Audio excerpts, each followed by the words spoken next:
Buenos días, mi nombre es Mauro Costantino y para el OpenInfo 2020 hablaré de la introducción relámpago a la lingüística computacional y de Corpora. Entre los objetivos de hoy día es ver de qué se encarga la lingüística computacional, porque es difícil pero apasionante y porque lingüistas e informáticos deberían trabajar juntos.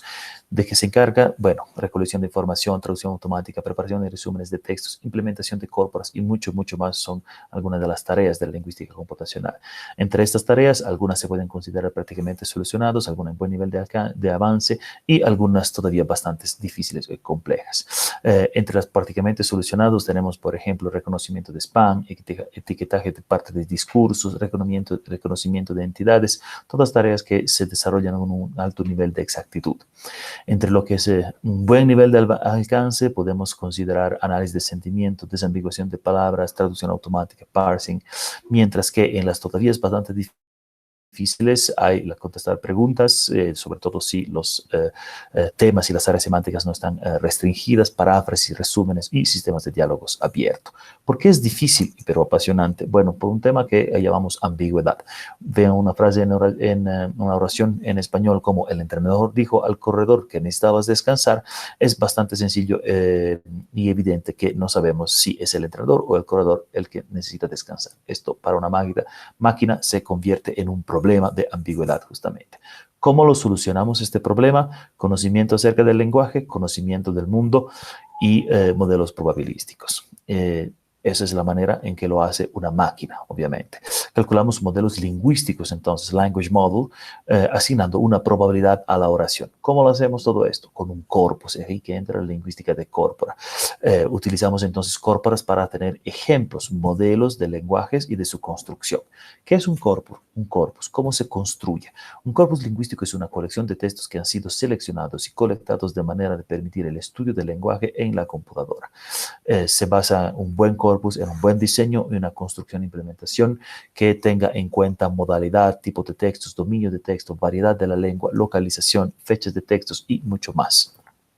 También en el tema de planificación y construcción es importante tener criterios como representatividad, balanceo, temática, porque eso afecta mucho en lo que es la análisis y la investigación después, y también tener en cuenta que se pueden armar corpora especializados.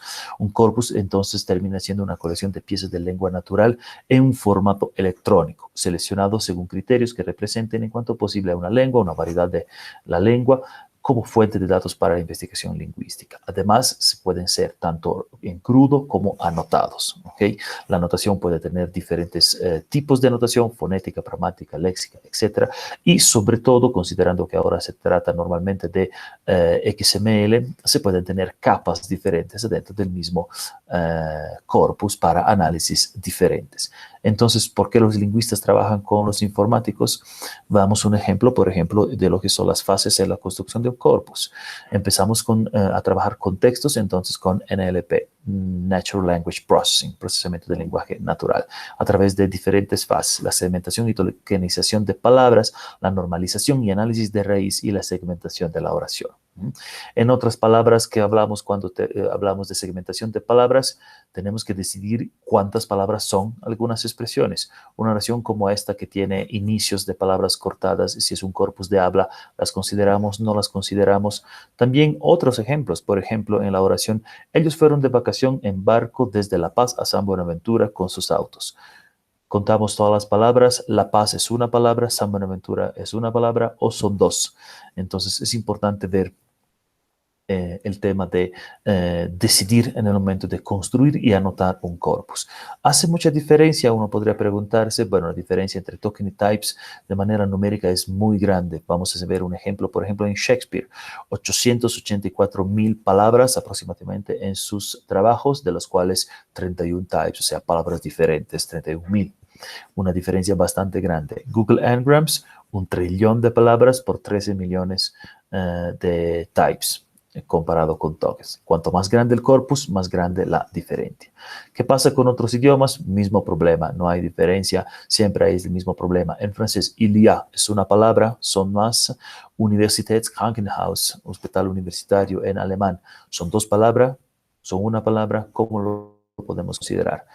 Chino y japonés no usan espacio en su escritura, como decimos a la máquina, cómo segmentar entre palabras. Aymara, quechua, guaraní, sería interesante hacer investigación para producir estos modelos también para lenguas nativas de Bolivia. Una segunda fase en el procesamiento del lenguaje natural es la normalización de palabras, el análisis de raíz, el stemming. Por ejemplo, los acrónimos, UMSA con puntito y sin puntito, deberían ser normalizados para que no cuenten doble. Tener en cuenta que pueden haber expresiones como window o windows que obviamente la computadora va a interpretar de manera diferente. Y también el tema de mayúscula y minúscula. Sería muy sencillo normalizar poniendo todo en minúscula. Sin embargo, nos chocamos con problemas donde, por ejemplo, UN, Naciones Unidas, podría reducirse a ser contado como un artículo y no es lo que queremos. También el tema de la lematización, en el sentido que no podemos contar como palabras diferentes, por ejemplo, los plurales o las variables, las variaciones adentro del mismo verbo, por ejemplo, ¿no? Entonces, esta oración se tendría que normalizar de la manera que pueden ver en la pantalla. En inglés es relativamente más sencillo, se usa el algoritmo de Porter que hace este tipo de cambio para pasar, por ejemplo, desde el plural hacia la normalización.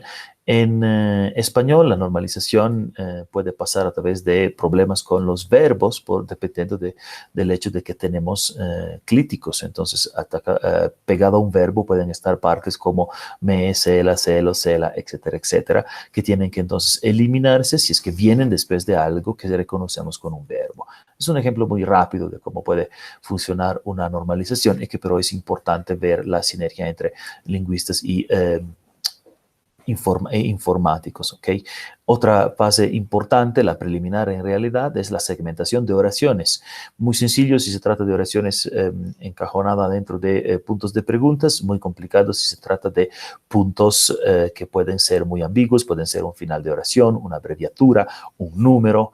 Entonces tenemos que trabajar con clasificadores binarios, o sea, diagrama de árboles de decisiones, junto con también otras técnicas para individuar lo que es el final de oración. Un ejemplo muy banal y muy sencillo de algoritmo para encontrar el final de oración podría ser lo que vemos en pantalla para disambiguar y encontrar hasta el end of sentence, EOS, en inglés. Obviamente hay posibilidad de sofisticarlo más y hacerlo más completo. Lo que hacemos normalmente es establecer un corpus de entrenamiento para establecer un language modeling, ¿ok? ¿De qué se trata? Tenemos que asignar una probabilidad a la oración. ¿Cómo lo hacemos? Banalmente calculando la probabilidad de una palabra de ocurrir detrás de la otra. Entonces, por ejemplo, podemos calcular la probabilidad de la palabra 5 después de las palabras 1, 2, 3 y 4. ¿Ok? En ese sentido, podemos calcular la probabilidad, como vemos en la pantalla, simplemente como el producto de una probabilidad compuesta. Si tenemos más variables, una oración más larga, lo que podemos hacer es una generalización donde calculamos de esta manera, como vemos, la probabilidad de una oración. Entonces, como el producto de la probabilidad de cada palabra. En ese sentido, nos podríamos preguntar si es posible calcular la probabilidad simplemente contando y dividiendo. Obviamente no, hubiese sido muy sencillo, pero el problema es que no podemos contar todas las posibles oraciones de una lengua. Por eso se usa lo que es la Markov Assumption, la asunción de entonces donde aproximaremos calculando la probabilidad de una palabra de una oración sin la última o las últimas dos palabras. Es lo que nos lleva a calcular entonces bigramas, trigramas, tetragramas, etcétera. Para ver si sirve, podemos hacer un poco de experimentos y obviamente si bien es insuficiente como language model, sigue siendo bastante predictivo en algunos casos. La computadora, y en algunos casos que sin embargo, hay algunos casos que sin embargo lleva problemas como la dependencia a larga distancia. Fíjense qué distancia hay entre palabras dependientes en la computadora que puse en la sala de la computación del quinto piso, acaba de bloquearse. Los extremos de la oración son los que deberían estar conectados. En ese sentido, pero podemos ver el tema de estimar un bigrama utilizando una estimación de máxima probabilidad calculada de esta manera y en otras palabras, tenemos que calcular todas las veces que vemos la palabra i-1, cuántas veces ha ocurrido la palabra i, así de sencillo. ¿ok? En práctica lo haremos con un logaritmo para evitar lo que se llama el underflow por números muy, muy pequeños multiplicado entre ellos. Una vez que tenemos este modelo, tenemos que también evaluarlo. Tomaremos entonces un parámetro, por ejemplo, para ver un buen modelo necesitamos que prediga más oraciones gramaticales que no agramaticales, ¿ok? ¿Cómo lo hacemos?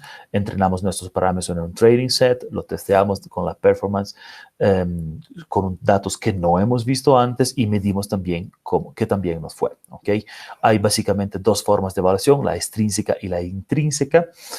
Uno entre la primera con una tarea que corre en dos partes y de las cuales se compara la exactitud, y la otra que calcula la perplexity. Es una mala aproximación si son muestreos muy diferentes, pero comparado con la primera nos sirve mucho, mucho menos tiempo. ¿Okay?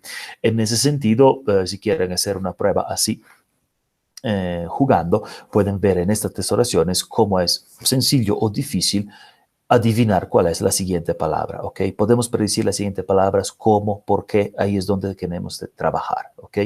Lo que deducimos de esto es que los unigramas o monogramas no son predictores, no son buenos predictores. La perplexity es esa probabilidad normalizada por número de palabras y es que nos demuestra que en realidad lo que son buenos predictores son digramas, trigramas y obviamente mucho más los tetragramas. ¿Okay? Si quieren un ejemplo, volviendo a nuestro amigo Shakespeare de antes, en sus trabajos hay 884,000 palabras, de los cuales alrededor de 29,000 palabras diferentes, y sin embargo solo 300,000 tipos de digramas diferentes de los 884,000 elevado al cuadrado posibles.